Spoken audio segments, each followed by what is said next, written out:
बिस्मिल्लाहिर्रहमानिर्रहीम। आज तक के मुअज़्ज़ज़ नाज़रीन अस्सलामु अलैकुम। अब किस नंबर 18 मुलाहिज़ा फरमाएं। ऐसा मत करो, मैं अपनी मरी माँ की कसम खाती हूँ, मैं किसी को कुछ नहीं बताऊंगी, मुझे माफ कर दो। दादा तुम कहोगे तो मैं अपने बैके से हर रिश्ता तोड़ दूंगी, किसी को सूरत नहीं दिखाऊंगी, तुम्हारी और तुम्हारे बेटे की बांदी बनकर रहूंगी, लेकिन मेरे साथ ऐसा मत करो। कोई जवाब नहीं आया। यूं महसूस होता था कि उसकी आवाज पथरीली दीवारों से टकरा कर नाबूद हो गई है। दफातन उसने अकबरे को खुद पर झपटते देखा। उसके नाजुक जिस्म पर जैसे कोई बहुत बड़ी खारदार झाड़ी अपने तने समेत आन गिरी थी। उसने चीखना चाहा तो उसका मुंह एक बेरहम हथेली ने ढांप लिया। उसने भरपूर मुजाहमत की। उसने अकबरे की पसलियों पर घुटनों की कई करख्त ज़रबें लगाईं और मुजाहमत का अनमिट सबूत फराहम किया। उसके मनहूस जिस्म पर कई जगह अपने दांतों के निशान छोड़े। अकबरा दरिंदे की तरह चिंगाड़ता पीछे हट गया। सब गंदल ने उसके जिस्म में दोज़ख भर रखा था। वो लहराता हुआ कमरे की तरफ गया। वहां उसने टोकरा किस्म की चीज पर से कपड़ा हटाया।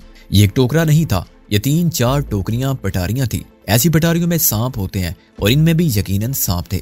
अकबरे ने हाथ पर एक स्याह दस्ताना चढ़ाया और सबसे ऊपर वाली पटारी का ढकना खोल दिया। चंद सेकंड बाद उसके हाथ में एक स्याह कोबरा नजर आ रहा था। अकबरे ने उसे गर्दन के करीब से पकड़ा। कोबरे का खौफनाक मुंह दरिंदे के जबड़ों की तरह खुला। यकायक शानी की निगाह कोबरे की दुम पर पड़ी। वहां एक आर पार होता हुआ सोराख था। ये वही कोबरा था जिसे मैर फुलवारी में रखता था और इसके फजले से सब गंदल के लिए खाद फराम करता था। अब ये कोबरा अकबरे के हाथ में था, या शायद यूं कहना चाहिए कि कोबरे के हाथ में कोबरा था। अकबरा लंगड़ाता शानी की तरफ पलटा और कोबरा बदस शानी पर हमलावर हुआ। ये सचमुच क़यामत के लम्हे थे। शानी के जिस्म में जहरीले खंजर उतार दिए जाते या अंगारों पर घसीटा जाता तो भी उसे इतनी तकलीफ ना होती जितना कोबरे के मुंह को खुद से चंद इंच के फासले पर देखकर हो रही थी। इन जानलेवा लम्हों में शानी को पता चला कि इसे मैर के जिस्म और उसके कमरे से जो मखसूस बू आया करती थी वो वाकई सांपों की बू थी। यह मशहूर था कि बैर सांप का ताज़ा खून और उसके पीते का पानी एक ही प्याले में डालकर पी जाता है। यकीनन ये सांप की बू ही थी जो महर के रगो पै में सराइज कर चुकी थी। हाँ, एक कोबरा उसे चंद इंच के फासले पर था और दूसरा कोबरा उसे अपने जिस्म के पीछो खम में लपेट रहा था। ये दूसरा कोबरा अपनी सफाक आवाज में सरगोशी करते हुए बोला, तेरे भाई ने मेरी टांग तोड़ी थी, वो बदला भी तो बाकी है तू इसे। खौफ और दहशत ने शानी को बदतदरीज सख्ता कर दिया। वो अकबरे के हाथ में पकड़े हुए कोबरा के खुले मुंह में देखती जा रही थी। यह कोबरा सिर्फ चंद इंच की दूरी पर था और अकबरे का दमकाता लहजा शानी को बता रहा था कि अगर उसने मुजाहमत जारी रखी तो ये फासला मजीद कम हो जाएगा। यही वक्त था जब कहीं करीबी दस्तक की मदम आवाज उभरी। शानी को लगा कि यह दस्तक बैर के दरवाजे पर हुई है। चंद सेकंड बाद शानी को अध खुली खिड़कियों में से बदम नुसवानी सरगोशी सुनाई थी। यह आवाज 1.5 उम्र मुलाजमा जाला की थी। जाला अकबरे की रिश्तेदार थी और इसका शुमार बैर के जाती मुलाजमों में होता था। सरगोशी के बाद बैर के कमरे का दरवाजा फिर बंद हो गया। जाला वापस चली गई थी। एक मुख्तसर सा वक्फा है, उसके बाद बैर की सूरत खिड़की के चौखटे में नजर आई। वो अपनी व्हील चेयर धकेलता हुआ वहां तक पहुंचा था। उसने गुरगुराती और खरखराती आवाज में अपने चहीते अकबरे को कुछ समझाया। बैर की बात में फाखर और गाड़ी के अल्फाज वादे तौर पर शानी की समझ में आई। उम्मीद की कई किरणें एक साथ शानी के दिल में रोशन हुई। बैर का लहजा और अल्फाज शानी को समझा रहे थे कि गैर मुतवक्के तौर पर फाखर की वापसी हो गई है। अचानक अकबरे ने शानी के मुंह में जबरदस्ती कपड़ा घुसेड़ दिया। कपड़े के ऊपर उसने अपना रुमाल कसकर बांध दिया। कोबरा सांप एक बार फिर पटारी में पहुंच चुका था। किसी हद तक अफरा तफरी के आलम में अकबरा कमरे से बाहर निकल गया। मैर का चेहरा खिड़की में नजर आ रहा था। उसकी इकलौती लिश्कारे मारती आंख जुनूनी अंदाज में शानी पर मरकूज थी। अकबरे की वापसी 2-3 मिनट बाद हो गई। बैर से गुसर पुसर करने के बाद वो सीधा अपने कमरे में आ गया और शानी के सराहने खड़ा हो गया। उसने खिड़की बंद कर दी थी। बमुश्किल 1-2 मिनट गुजरे होंगे कि फाखर की जांफजा आवाज शानी के कानों से टकराई। वो बैर के कमरे में मौजूद था। हाँ, उसका शरीके हयात, उसकी इज्जत और जान का मुहाफिज उससे चंद गज की दूरी पर मौजूद था। उसने जिस्म और जान की पूरी तवानाई के साथ अपने शोर को पुकारना चाहा, मगर गले में फंसे हुए कपड़े के गोले ने उसकी आवाज सीने में ही दबा कर रख दी। फाखर की नायत मदम आवाज शानी के कानों तक पहुंची। दादा, शानी तो इधर नहीं आई। जवाब में मैर की नाकाबिले फहम आवाज उभरी। वो फाखर के सवाल का जवाब नफी में दे रहा था। उन दोनों के दरमियान चंद फिक्रों का तबादला हुआ। शानी को यूं लगा कि फाखर वापस जाने का इरादा रखता है, मगर फिर एक जुमले ने शानी की टूटी हुई उम्मीद दोबारा बांध दी। फाखर ने कहा था, दादा लेकिन ये शानी की चप्पल है। वो जब मेहर के पांव दबाने के लिए पलंग पर चढ़ती थी तो चप्पल पाइंती की तरफ उतार देती थी। अब यही चप्पल फाखर के रुके रहने का जवाब बन गई थी। मेहर ने नाकाबिले फहम आवाज में कुछ कहा। जवाब में फाखर बोला, मगर दादा वो चप्पल के बगैर कैसे जा सकती है। फिर मेहर की नाकाबिले फहम आवाज में बुखलाहट का अंसर था। फाखर ने नायत परेशान लहजे में कहा, दादा आप कुछ छुपा रहे हैं। मुझे शानी कहीं नजर नहीं आ रही है। जवाब में फिर हूँ गाँव उभरी। गालिबन महर कह रहा था कि क्या वो उसे झूठ बोल रहा है। फाखर की आवाज में खौफ और गुस्से की आमेजिश बढ़ गई। आप झूठ नहीं बोल रहे तो और क्या मैं बोल रहा हूँ? शानी कहीं नहीं है, उसकी चप्पल यहाँ पड़ी हुई है। फिर महर की मुबहम हूँ गाँ सुनाई दी। फाखर ने ईजानी लहजे में जवाब देते हुए कहा, दादा मैं जानता हूँ आपने शानी के साथ कुछ किया है। किधर है वो? और वो आपका अकबरा, वो कहाँ है? अकबरे अकबरे, फाखर आवाजें देने लगा। फिर शायद उसने महर को अपने रास्ते से हटाने की कोशिश की। आप पीछे हटे दादा, मुझे देखने दे अकबरा कहाँ है। फाखर का लहजा बुलंद होता जा रहा था। महर चिंगाड़ा। उसके अल्फाज से अंदाजा हो रहा था कि उसने फाखर के लिए रास्ता छोड़ने से इनकार किया है और उसे बुरी तरह डांट रहा है। ये कशमुकश करीबन 1 मिनट तक रही और फिर इंतहा को पहुंच गई। महर की घन गरज में जुनूनी अंदाज था। गालिबन वो पोते को बेगैरती का ताना दे रहा था। उसे बता रहा था कि शानी सवेली में सदा भुगतने के लिए आई थी, ऐश करने के लिए नहीं। दूसरी तरफ फाखर ने फैसला कुन लहजा इख्तियार किया। दादा मुझे बंदूक से ना डराओ, खट जाओ मेरे रास्ते से। मैं जानता हूँ शानी यहाँ है, खट जाओ। शानी अकबरे के पंजों में ऐसी ही थी जैसे उकाब के पंजों में चिड़िया। वो अपनी जगह से हरकत भी नहीं कर सकती थी। उसका मुंह अकबरे ने दोनों हाथों से बंद कर रखा था। गालिबन वो चाहता था कि किसी तरह से ये वक्त टल जाए, मगर ये टलने वाला नहीं था और ना ही फाखर यहाँ टलने के लिए आया था। दादा पोते में कशमुकश नुक्ता उरूज को पहुंची। फिर 7mm राइफल का खौफनाक धमाका सुनाई दिया। उसके साथ ही फाखर की करा उपरी। वो गिर पड़ा था। बैर की जुनूनी आवाज सजा में गूंजी और उसने एक फायर मजीद किया। अकबरे ने बुखलाहट के आलम में शानी को छोड़ा और अपने आका बैर की तरफ लपका। चंद सेकंड बाद उसकी हैरत ज़दा आवाज शानी की समा से टकराई। वो बैर से कह रहा था, ये क्या हो गया चौधरी जी? शानी तड़प मचल रही थी। किसी तरह मुंह का कपड़ा भी उसके मुंह से निकल गया। शानी ने खुद को बमुश्किल अपने पांव पर खड़ा किया। उसे यही लग रहा था कि अभी दिल सीने में फट जाएगा। उसने आंखों पर बेपनाह जबर करके खिड़की से झांका। दूसरी तरफ करीबन 30 फुट दूर कमरे के कालीन पर फाखर का खून चुका जिस्म पड़ा था। उसकी छाती और पेट पर गहरे घाव खून उगल रहे थे। बैर किसी जाबर खाकिम की तरह व्हील चेयर पर बैठा था। राइफल उसके हाथ में थी। फाखर फाखर, शानी की दिल दोज पुकार रात के सन्नाटे में गूंजी और वो शदीद करब के आलम में खिड़की की चौखट से सर टकराने लगी। मुझे भी मार दो, मेरी भी जान ले लो, मेरी जान ले लो। वो फरियादी लहजे में चिल्लाई। लम्हे में मौत उसे नेमत महसूस हो रही थी। यकायक उसकी धुंधलाई निगाहों ने एक ड्रामाई मंजर देखा। उसे लगा जैसे ये सब कुछ हकीकत में नहीं हो रहा है, ये किसी फिल्म या ड्रामे का मंजर है। उसने अकबरे को बड़ी फुर्ती से बैर की राइफल संभालते देखा। फिर उसे कहीं आस पास ही रुस्तम सियाल की दिल दहला देने वाली चिंगाड़ सुनाई थी। उसकी समात धोखा नहीं खा सकती थी, ये उसी की आवाज थी। उसे अंदाजा हुआ कि बैर के कमरे के ऐन सामने रुस्तम किसी से गुथम गुथा है। इससे पहले कि अकबरा राइफल सौंध कर अपने साथी की मदद को पहुंचता, बैर के कमरे की बैरूनी खिड़की जोरदार धमाके से खुली और रुस्तम जस्ट लगाता हुआ अंदर आ गया। उसके लंबे सफेद कुर्ते पर खून के ताजा धब्बे थे और हाथ में खून आलूद खंजर था। कुत्ते उसके सर से ढीले कपड़े का डाठा खुल गया था और उसके घने तवील बाल उसके चेहरे पर लहराने लगे थे। अकबरे ने राइफल उसकी तरफ सीधी की, मगर उसकी और रुस्तम की रफ्तार में वही फर्क था जो जिंदगी और मौत में होता है। खून आलूद खंजर का वार अकबरे की शारक पर हुआ। उसके गले की फूली हुई रगों में से खून फुआरे की तरह निकला, जैसे ये खून ना हो बैर की सब गंदल का पूरा शुभ जहर हो। दूसरा वार नाव से जरा ऊपर था। रुस्तम ने वहशत के आलम में खंजर को ऊपर की तरफ खींचा। अकबरे का पेट चाक हुआ और अंतड़ियां लटकने लगी। सर की जोरदार टक्कर से उसने अकबरे को दूर गोशे में फेंक दिया। राइफल फिसलकर पलंग के नीचे चली गई थी। बैर अपनी व्हील चेयर तेजी से धकेलता उस कोठरी नुमा कमरे की तरफ आया जहां शानी मौजूद थी। उसके दो मकसद हो सकते थे। वो रुस्तम से छुपना चाहता था या रुस्तम की हाथों मरने से पहले किसी तरह शानी को मारना चाहता था। बहरहाल इनमें से कोई मकसद भी पूरा नहीं हुआ। वो अभी लंबूतरी कोठरी की दहलीज पर ही था कि रुस्तम ने बलाए नागहानी की तरह उसे अकब से दबोच लिया। इसी दौरान में हवेली के आते में फायरिंग होती रही थी। यकायक एक समात शिकन धमाका हुआ। यही महसूस हुआ कि सारी की सारी हवेली बारूद से पुर्दे होकर उड़ गई है और नारपुर में बिखर गई है। जैसा कि बाद में पता चला, याते में रुस्तम के एक मुसल्ला साथी और हवेली के मुहावजों के दरमियान फायरिंग होने लगी थी। किसी एक फरीक का चलाया हुआ ब्रेस्ट गोदाम में रखे डीजल के ड्रमों में लगा। यामेर के ट्रैक्टरों, ट्यूबवेलों, थ्रेशरों के लिए कमोबेश 4000 लीटर डीजल ऑयल जमा था। इस डीजल में धमाकों से शोले भड़के और ड्रम बाचस की डब्बियों की तरह उड़ते हुए गली कोचों में बिखर गए। उसके साथ ही सारी हवेली आग की लपेट में आ गई। धमाके के फौरन बाद 200 लीटर का एक जलता हुआ ड्रम खिड़की तोड़कर बैर के बसी कमरे में आन गिरा था। देखते ही देखते कमरे का सामान धड़ाधड़ जलने लगा। बैर अपनी व्हील चेयर पर था, लेकिन उसकी गर्दन रुस्तम के बाजू के शिकंजे में थी। वो अपनी गर्दन छुड़ाने के लिए हाथ पांव चला रहा था। उसकी इकलौती आंख में अब भी कैर के शोले थे। रुस्तम ने वहशत के आलम में उसके दिल के मुकाम पर खंजर घोंपा और फिर एक झटके से उसे निकाला और उसके पेट और सीने पर पैर दर पे वार करने लगा। शानी ने आंखें बंद कर ली। गूंगा खर खर गूं गूं गड़ गड़ बैर के मुंह से अब भी कहरनाक आवाजें बरामद हो रही थी। महसूस होता था कि कोई खबीस रूह अपने बसकन को छोड़ने से इनकार कर रही है, मगर जब खून जिस्म से फुआरों की सूरत छूट रहा हो तो रूह को कब से अंसरी खाली करना ही पड़ता है। शानी ने नीम गशी की मुख्तसर कैफियत के बाद आंखें खोली तो रुस्तम खंजर से उसकी बंदिशें काट रहा था। सामने व्हीलचेयर पर बैर की लाश अदावत परस्ती और कीना परवरी का अंजाम बनकर पड़ी थी। शानी उसकी लाश से निगाहें चुराती रुस्तम के साथ बैर के कमरे में आई। एक तिहाई कमरा आग की लपेट में था। हिद्दत इंतहा को पहुंच चुकी थी।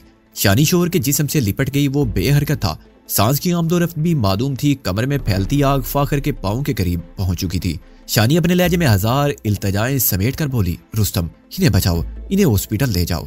रुस्तम ने एक लम्हा जाया किए बगैर खून में डूबे हुए बेजान फाखर को कंधे पर लाता और शानी का हाथ थाम कर धुएं और आग से बाहर निकला। पूरी हवेली धड़ाधड़ जल रही थी। आग इतनी तेजी से भड़की थी कि शायद कामी लोगों को जान बचाने का मौका मिला था। स्याह धुएं के बरगोले कुर्बो जवार को डांपते जा रहे थे। रुस्तम ने अपने चेहरे पर डांठा दोबारा बांध लिया। वो दोनों धुएं में खांसते आंसू बहाते हवेली से बाहर आए। नारपुर में क़यामत का समा था। गांव के लोग बदहवासी में इधर उधर भाग रहे थे। 4 करीबी मकानों में भी आग भड़क उठी थी। शानी ने कुछ मवेशियों को भी जख्मी हालत में भागते देखा। रुस्तम शानी को लिए एक बगली गली में आया। यहाँ एक जीप मौजूद थी। तीनों जीप में बैठे और जीप तेजी से आगे बढ़ने लगी।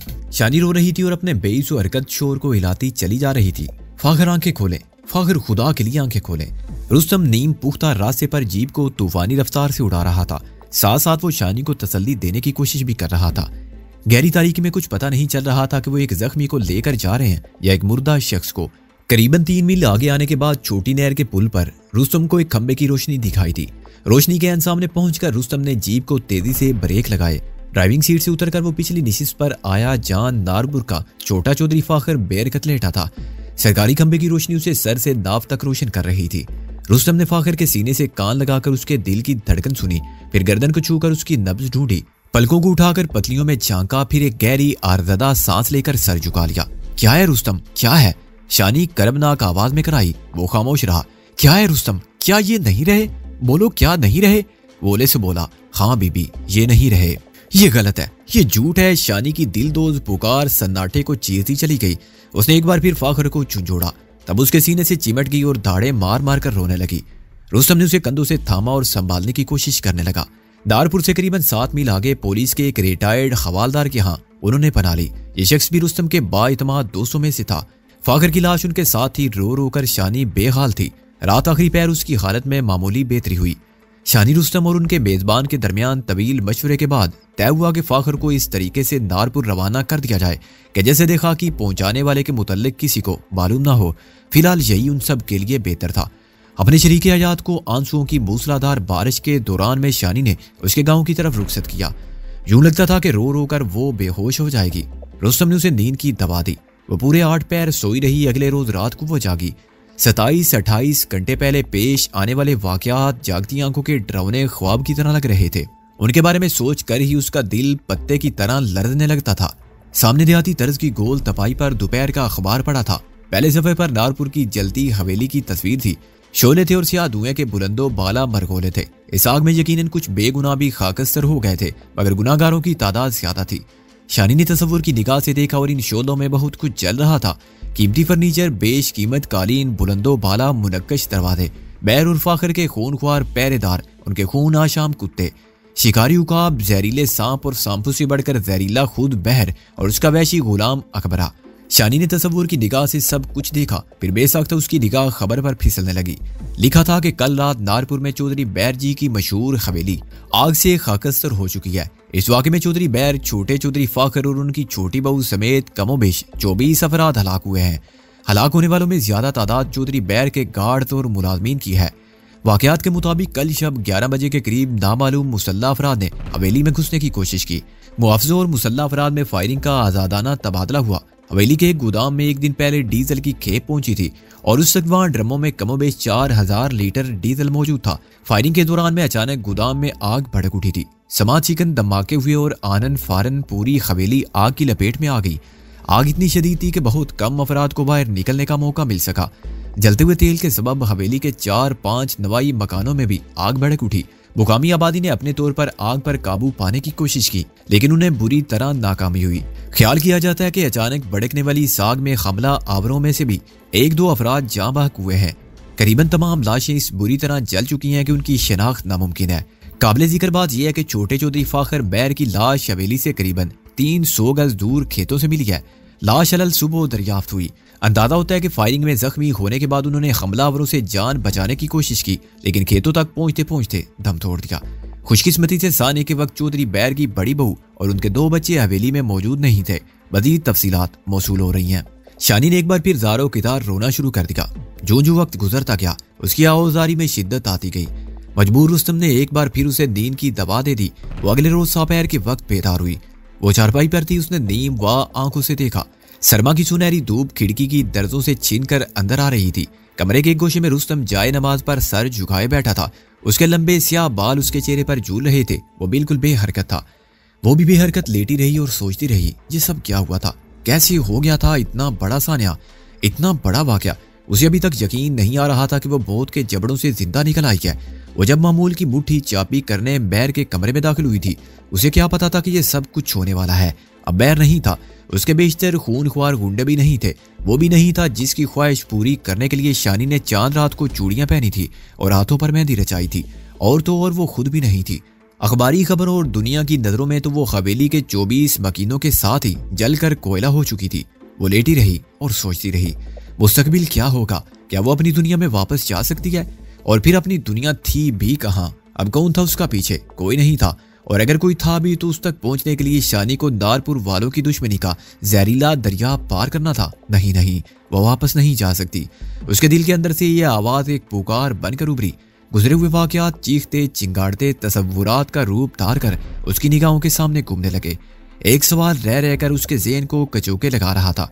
फाखर के गोलियां लगने के बाद बिल्कुल आखिरी लम्हों में रुस्तम अचानक वहां कैसे पहुंच गया? क्या उसे किसी ने खबर दी थी या कोई इत्तफाक ऐन वक्त पर उसे वहां खींच लाया था? अगर कुछ देर भी रुस्तम वहां ना पहुंचता तो यकीनन शानी भी इस दुनिया में ना होती। शानी को महसूस होता था जैसे किसी नादीदा हाथ ने उकाब किसी झपट के साथ उसे बचा लिया है। बाहर से किसी ने रुस्तम को आवाज दी और वो दोनों हाथ चेहरे पर फेर कर जाए नमाज से उठ गया। रुस्तम के बाहर जाने के बाद भी शानी अपनी जगह गुमसुम लेटी रही। इसकी आंखें होले होले बरसती रही। अचानक एक बार फिर कदमों की आहट सुनाई दी। शानी ने नीम गनूदगी के आलम में देखा कि कोई औरत हाथ में गुलाब और गेंदे का गुलदस्ता लिए कमरे में दाखिल हो रही है। उसने ये छोटा सा गुलदस्ता अलमारी के ऊपर शीशे के बड़े गिलास में रखा और शानी की तरफ मुड़ी। यही वक्त था जब शानी ने उसकी सूरत देखी। शानी बुरी तरह चौंक गई। इसके ज़हन में परछाई गनूदगी की धुंध एकदम ही छट गई। उसने बिस्तर से उठने की कोशिश की। निगाहें बदसूर औरत के चेहरे पर थी। यह औरत कोई और नहीं, नगीना थी। नगीना से शानी की पहली और आखिरी मुलाकात ईद से चंद रोज बेशतर हुई थी। फिर फाखर आ गया था और नगीना खौफ ज़दा अंदाज में शानी को अलविदा कहकर चली गई। आज एक बार फिर वो उसके सामने थी। उसकी पेशानी और ठोड़ी पर चंद रोज पुरानी चोटों के निशान थे। नगीना आंखों में आंसू लेकर शानी से लिपट गई और कितनी देर तक सिसकती रही। तुम यहाँ कैसे नगीना? शानी ने अश्क बार लहजे में पूछा। नगीना भीगी आंखों के साथ उसके सामने बैठते हुए बोली, उस रोज मैं आपको खुदा हाफिज कहकर चली गई थी ना, पर मैं हवेली से बाहर नहीं जा सकी थी। बाहर नहीं जा सकी थी? शानी ने हैरान होकर पूछा। आहो चौधरानी जी, गेट से बाहर निकलने से पहले बड़े चौधरी के नौकरों ने मुझे रोक लिया था। उनको शक पड़ गया था कि मैं किसी चक्कर में यहाँ आई हूँ। वो मुझे पकड़कर खिचड़ी दाढ़ी वाले मुंशी रशीदे के पास ले गए। मुंशी रशीद ने भी मुझे शक की नजरों से देखा और चौधरी मैर के पास ले गया। चौधरी मैर ने कहा कि इसको अभी हवेली में रखो और पूछ गछ करो। मैं 3 रोज तक हवेली में रही। वो मुझे मारते कूटते और धमकियां देते रहे। वो मेरे मुंह से कुछ चुगलवाना चाहते थे, पर मैंने भी अपने सर के साईं की कसम खाई थी। मैंने एक लफ्ज बोल कर नहीं दिया। चौधरानी जी, एक लफंगे पहरेदार ने मुझे बेइज्जत करने की धमकी भी दी, पर अल्लाह सोने का शुक्र है कि वो धमकी ही रही, नहीं तो नगीना ने आप मर जाना था और उस कुत्ते की टांगे भी चीर देना थी। शानी ने यह सब कुछ चेहरे से सुना। फिर तुम वहां से कैसे निकली? मुझे तो आपने निकाला जी। क्या मतलब? मैंने शाम के बाद आपको बैर के कमरे में जाते देखा था जी। मैं बड़ी देर तक इंतजार करती रही कि आप बाहर निकलेंगी, पर आप तो निकली नहीं। मेरे दिल में कुछ होने लगा। अम्मा अजन सियाणी के सदके अल्लाह सोने ने मेरे दिल में डाला कि आपके साथ कोई गड़बड़ हो गई क्या। थोड़ी देर बाद मेरा शक ठीक निकल आया। मुझे आपकी मदम आवाज सुनाई देने लगी। ऐसा लगा कि आप किसी को मदद के लिए बुला रही हैं। साथ ही मैंने एक नौकरानी को भी देखा जो घबराई हुई बैर के कमरे से निकली थी। बस जी, इसमें मेरा कोई कमाल नहीं। मैं तो समझती हूँ कि ये सच्चे इश्क की देन है, फिर अम्मा सियाणी का फैज है। अल्लाह सोने ने मुझे हिम्मत दी और मैंने कुछ करने का इरादा कर लिया। पहले 3 दिन तो मुझ पर सख्त पैरा रहा, पर चांद रात को कोई ऐसी खास निगरानी नहीं थी। मुंशी रशीद ने मुझसे कहा था कि ईद के दिन मुझको छोड़ देंगे, पर मैं उनके छोड़ने से पहले हवेली से निकल आई। रखवाली वाले बड़े बड़े कुत्ते अभी बंधे हुए थे। गेट पर पहरेदार बातें कर रहे थे। मैं उनके करीब से निकलकर गली में आ गई। यहाँ अंधेरा था। मैं दीवार के साथ साथ दौड़ती पिंड के छप्पड़ की तरफ चली गई। यहाँ एक तांगे वाला खड़ा था। मैंने उसकी मिन्नत की और वो मुझे सीधा हाजी हयात खान के डेरे पर ले गया। हयात खान शहर गया हुआ था। रुस्तम डेरे के बरामदे में चादर ताने सो रहा था। मैंने उसको जगाया और बताया कि बैर की हवेली में छोटी चौधरानी सख्त मुसीबत में है। रुस्तम ने एक सेकंड नहीं लगाया और अपनी जीप की तरफ दौड़ा। शानी सब कुछ खामोशी से सुन रही थी। आंखें मुसलसल बरस रही थी। नगीना खामोश हुई तो वारदाता लहजे में बोली, मुझे क्यों बचाया तुम लोगों ने? मर जाने दिया होता मुझको। कैसी बातें करती हैं चौधरानी जी? आपको अल्लाह सोने ने बचाया है, वो आपको जिंदा देखना चाहता है। आप इसलिए जिंदा हैं कि ये अल्लाह सोने की मर्जी है। और शायद वो कहते कहते चुप हो गई, फिर जरा हिम्मत करके बोली, और शायद इसमें रुस्तम के पाक इश्क का भी हाथ है। वो सच्चा आशिक है चौधरानी जी। अम्मा सियाणी कहती थी वो सच्चा आशिक है। ऐसा इश्क किया नहीं जाता, खुद ब खुद हो जाता है। ऐसे इश्क में कुछ लिया नहीं जाता, बस दिया ही जाता है। और जब बंदे का ध्यान लेने की तरफ नहीं होता, अल्लाह सोने का ध्यान देने की तरफ हो जाता है। देखें, अल्लाह सोने ने आपको जलती बढ़ती हवेली के अंदर से जिंदगी दी, और किस तरह दी। अम्मा सियाणी की सारी बातें सही होती हैं। शानी जैसे सुनी नहीं रही थी। इसका सर घुटनों पर झुका हुआ था और जिस्म हिचकियों से हिल रहा था। नगीना अम्मा अजड़ सियाणी की अकीदतमंद थी। शानी के पास बैठी रही और आहिस्ता आहिस्ता शानी की पुश्त पर हाथ फेरती रही। उसके चांदी के कड़े कलाइयों में गुनगुनाते रहे, अच्छा चौधरानी जी, आप लेट जाएं, मैं आपके लिए चाय बनवाती हूँ। शानी लेट गई तो वो बाहर चली गई। 15-20 मिनट बाद फिर आहट हुई। इस मर्तबा अंदर आने वाला रुस्तम था। उसने समझा कि शायद शानी सो रही है। वो बाहर जाने के लिए पलटा, लेकिन शानी के जिस्म में हरकत देखकर रुक गया। बीबी, आप जाग रही हैं? हाँ, शानी ने गनूदगी से बोझल आवाज में कहा। अच्छा, मैं आपके लिए चाय लाता हूँ। शानी के मना करने के बावजूद वो बाहर चला गया और चाय ले आया। उसके दाएं हाथ पर पट्टी बंधी थी। यकीनन ये चोट हवेली के खूनरेज वाकयात की निशानियों में से एक थी। शानी ने बड़ी खामोशी के साथ चाय पी। इसके सर का बारीपन कदरे कम हो गया था। इसी दौरान में रुस्तम उसके आसपास मौजूद रहा। उसका बीबी कहने का अंदाज वही था जो शानी के कानों के राह रूह में उतरता था और उसे झुंझोड़ देता था। वो रुस्तम के अंदाज से बचना चाहती थी, लेकिन बच नहीं सकती थी। पता नहीं कि रुस्तम का लहजा क्या भर देता था कि इस लफ्ज में ये लफ्ज नहीं रहता था। एक दिल गुदाज और अश्क बार कहानी बन जाती थी। कुछ देर बाद हवालदार की बीवी आ गई। वो एक समझदार घरेलू औरत नजर आती थी। वो शानी से खाना खाने का इसरार करती रही, मगर शानी को बिल्कुल भूख नहीं थी। इसी दौरान में एक और अधेड़ उम्र औरत अंदर आ गई। वो देहाती अंदाज में सफेद कमीज और नीला तहबंद पहने हुए थी। उसकी गोद में 1.5-2 साल की प्यारी सी बच्ची थी। रो रो कर औरत की आंखें सुर्ख थी। उसने अपने कांपते खास से शानी के सर पर बार बार प्यार दिया और चारपाई के साथ पीढ़ी डालकर बैठ गई।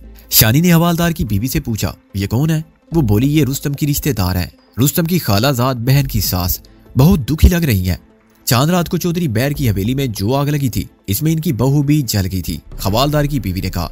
शानी के चेहरे पर गम के साये और गहरे हो गए। वो वहां कैसे गई थी? अधेड़ उम्र औरत रोने लगी। हवालदार की बीवी की आंखें भी नम हो गई। बोली, बस उस नसीबो जली की तकदीर वहां ले गई। खुदा का कहर होता है। बैर और उसकी हवेली ऐसे ही तो कोयला नहीं बन गई। मैं समझी नहीं, शानी ने कहा। हमारा अंदाजा तो यही है कि इस नसीबो मारी को बैर के गुंडों ने अगवा कर लिया था, अधेड़ उम्र औरत ने रोते कहा। हम 4 दिन तक पागलों की तरह उसको ढूंढते रहे। ईद के दिन हवेली से निकलने वाली लाशों से उसकी लाश निकली। मेरे पुत्र ने उसे हाथों के कड़ों से पहचाना। यकायक शानी को अपने जिस्म में तेज सनसनाहट महसूस हुई। इसने पूछा, क्या नाम था आपकी बहू का? नगीना। हम उसे नग्गो कहते थे।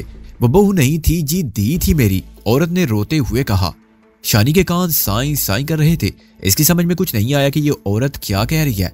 वो पथराई नजरों से उसे देखती चली गई। फिर उसके होंठों से टूटी फूटी आवाज निकली, आप किस नगीना की बात कर रही हैं? वो जो रुस्तम की खालाजाद है? आहो चौधरानी जी, आप जानती थी उसको? अधेड़ उम्र औरत कदरे हैरत से बोली। हाँ नहीं। शानी अकला कर चुप हो गई। उसे अपना सर घूमता हुआ महसूस हुआ। उसे लगा था कि ख्वाब और दवाओं का असर अभी जहन पर बाकी है। वो बतराई नजरों से इर्द गिर्द देखने लगी। अभी करीबन 1 घंटा पहले नगीना यहाँ उसके सामने मौजूद थी और अब ये दोनों औरतें कह रही थी कि वो हवेली में मर गई है। इसने कोई डरावना सपना देखा था या ये औरतें बेखबरी के अंधेरे में थी? शानी को अपना दिल डूबता हुआ महसूस होने लगा। इसने बिस्तर पर बैठे बैठे दीवार से टेक लगा ली। अधेड़ उम्र औरत शानी की हालत से बेखबर कह रही थी, ये मेरी गोद में उस बेइज्जतन की छोटी दी है जी। उससे 1 साल बड़ा एक पुत्र है। वो अपने प्यो के पास है, रो रो कर हलकान हो रहा था। प्यो उसे बहलाने के लिए ले गया है। ये सब क्या था, क्या हो रहा था? शानी ने खौफजदा होकर आंखें बंद कर ली। आंखें बंद हुई तो लगा कि अंदर की आंखें खुल गई हैं। नगीना की छवि तस्वुर में उभर आई। वो अपने चौड़े रुखसारों और सोई सोई आंखों के साथ उसकी तरफ देख रही थी। उसके चेहरे पर एक उजली सी खूबसूरत रोशनी थी। कहीं पास के मकान में रेडियो बज रहा था। आवाज शानी की समाज से टकराने लगी। भूलिया सा मरना नाही, गोर प्या कोई होर, गोर प्या कोई होर। अब मर कर भी जिंदा रहेंगे। कब्र में हमारी जगह कोई और है, हमारी जगह कोई और है। शानी ने गुटी गुटी आवाज में खवालदार की बीवी को मुखातिब किया और बोली, रुस्तम कहाँ है? वो बाहर गया है, अभी थोड़ी देर में आ जाता है। तुम्हें कुछ चाहिए तो नहीं धीरानी? नहीं, बस जरा लेटना चाहती हूँ। तुम्हारी तबीयत तो ठीक है ना? हाँ बिल्कुल ठीक हूँ। शानी ने झूठ बोला। उसका सर बेतरह चकरा रहा था। दोनों औरतें बाहर निकल गई। शानी पसीने में तर सोचने लगी कि ये क्या हुआ है। क्या वाकई उसने जागती आंखों से कोई ख्वाब देखा है? इसके दिमाग पर अभी तक ट्रैंकुलाइजर की गुनूदगी मौजूद थी। क्या उस गुनूदगी ने इसे कोई अनहोना मंजर दिखाया है? फिर यकायक उसकी निगाह एक चीज पर पड़ी और पूरे जिस्म पर चिंटियां सी रेंग गई। दिल सीने में यक बार की फड़क कर रह गया। कमरे के दाएं गोशे में अलमारी के ऊपर शीशे के गिलास में गुलाब का छोटा सा गुलदस्ता मौजूद था। हो मेरे खुदा! उसने सर दोनों हाथों से थाम लिया और बेदम सी होकर लेट गई। रात का वक्त था। कमरे में बल्ब की जर्द रोशनी फैली हुई थी। गांव के खेतों से आवारा कुत्तों का शोर सुनाई दे रहा था। शायद कोई राहगीर गुड़ सवार होगा जिसके पीछे ये खुदाई फौजदार भाग रहे थे। धीरे धीरे उनका शोर मालूम हो गया। खामोशी छा गई। बस दूर कहीं किसी काश्तकार के डेरे पर डीजल इंजन की कू सुनाई देती थी। कमरे में शानी और रुस्तम के सिवा कोई नहीं था। शानियत खुली खिड़की से बाहर झांक रही थी। आंखों में तैयर और उलझन की बहुत गहरी परछाइयां थी। इसने ठहरे हुए अंदाज में कहा, रुस्तम मैं तुमसे एक बात पूछना चाहती हूँ। पूछे बीबी। चांद रात को हवेली में आग लगने से पहले तुम अचानक वहां कैसे पहुंच गए? क्या तुम्हें पता था कि वहां ये सब कुछ चल रहा है? रुस्तम ने अजीब नजरों से शानी को देखा। फिर उसने सर झुका लिया। काले बालों में लंबी लिटें उसके रुखसारों पर झूलने लगी। आंखों से आंसू गिर रहे थे और छोटी छोटी दाढ़ी में जज़ब हो रहे थे। इन लम्हों में वो सचमुच कोई जोगी नजर आने लगा था।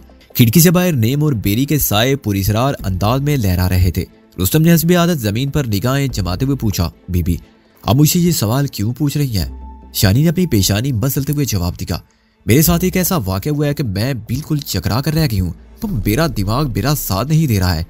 रुस्तम सवालिया नजरों से शानी का चेहरा तक रहा था। रुस्तम क्या तुम्हें अनहोनी बातों पर यकीन है? क्या तुम समझते हो कि बंदा जागती आंखों से ख्वाब देख सकता है या कोई ऐसी हकीकत जो ख्वाब की तरह लगे? रुस्तम के चेहरे की जानी कैफियत कुछ और बढ़ गई। आंखें आंसू से तर थी। उसने यकीन और बेयकीनी की कैफियत में शानी की जानिब देखते हुए अजीब लहजे में कहा, बीबी कहीं वो आपके पास भी तो नहीं आई?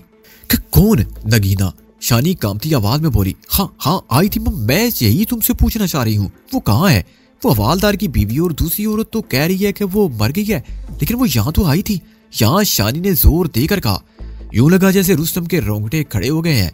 वो चलने में खामोश रहने के बाद खोए खोए अंदाज में बोला, बीबी हमारी अम्मा सियाणी कहा करती थी, कुछ बातों को पहले मानना पड़ता है, उनकी समझ बाद में आती है। इस दुनिया में बहुत कुछ ऐसा है जो हमारी अकल बद से बिल्कुल बाहर है। शानी के जिस्म पर कप कपी तारी होगी। रुस्तम क्या कहना चाहते हो तुम? क्या? हाँ बीबी नगीना मर चुकी है। मैंने खुद देखी है उसकी लाश, लेकिन मैंने उसे जिंदा भी देखा है। क्या मतलब? शानी दहशत से कराई। जिस तरह वो आपसे मिली है उसी तरह मुझसे भी मिली थी, और जिस वक्त वो मिली थी उसे बरे हुए आधे घंटे से ज्यादा हो चुका था। शानी का मुंह खुला था। वो रुस्तम की जानिब देखती चली गई। रुस्तम बोला, अब से पहले मैंने ये बात किसी को नहीं बताई थी। बताता तो कोई मानता नहीं, मेरा मजाक उड़ाया जाता, लेकिन मैं आपको बता सकता हूँ, इसलिए कि आपके साथ भी वही हुआ जो मेरे साथ हुआ। वो आपसे भी मिली, ये बात मानने वाली नहीं, लेकिन ये बात हुई है। शानी साकत बैठी रही। खिड़की से बाहर नेम और बेरी के पेड़ों के साए चूमते रहे। शानी ने अपने जिस्म के गिर्द लिपटी चादर को मजबूती से थाम लिया, जैसे उसका सहारा लेना चाहती हो। रुस्तम ने कहना शुरू किया, चांद रात को मैं हयात खान के डेरे पर था। हयात खान लाहौर गया हुआ था। मैं इशा की नमाज पढ़कर कमरे में सो गया। अचानक किसी ने मुझे हिलाकर जगाया। मैंने आंखें मलते हुए देखा, वो सामने खड़ी थी। उसकी सांस चढ़ी हुई थी और रंग हल्दी हो रहा था। बल्ब की रोशनी में उसका वो तावीज चमक रहा था जो कुछ देर पहले अम्मा सियाणी ने उसे दिया था। मैंने कहा, नगीना तू यहाँ? वो बोली, मेरे पास सवाल जवाब का वक्त नहीं है, मेरे साथ चलो। छोटी चौधरानी की जान सख्त खतरे में है। मैं उसके साथ जीप में आ बैठा और जीप पूरी रफ्तार से हवेली की तरफ दौड़ी। मेरा गूंगा साथी मुख्तार भी मेरे साथ था। वो रास्ते में मुझे बताती रही कि क्या हुआ है। उसने ये भी बताया कि वो किस तरह चूड़ियां बेचने वाली का रूप बदलकर हवेली में आपको देखने पहुंची थी, लेकिन फिर मुंशी रशीदे के हत्थे चढ़ गई।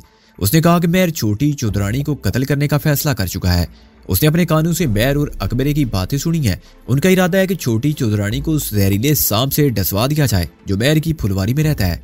बाद में वो कह देंगे कि छोटी चौधरानी बार बार मना करने के बाद भी फुलवारी में गई थी जहां उसे शीश नाग ने काट लिया। उनका ये मंसूबा काफी पुराना है। यही वजह है कि वो छोटी चौधरानी पर बेवजह फुलवारी में जाने का इल्जाम लगाते रहते हैं। मैं पूरी रफ्तार से गाड़ी चलाता रहा। हम सिर्फ 8-10 मिनट के अंदर नारपुर में थे। जिस वक्त मैं हवेली पहुंचा और जीप से निकलकर हवेली के मेन गेट की तरफ भागा, मुझे नगीना कहीं नजर नहीं आई। मुझे यही लगा कि वो हमसे पहले जीप से निकल गई थी। गूंगे मुख्तार ने गेट पर खड़े 2 बंदों को गोलियां मारी। मैं खंजर लेकर अंदर घुस गया।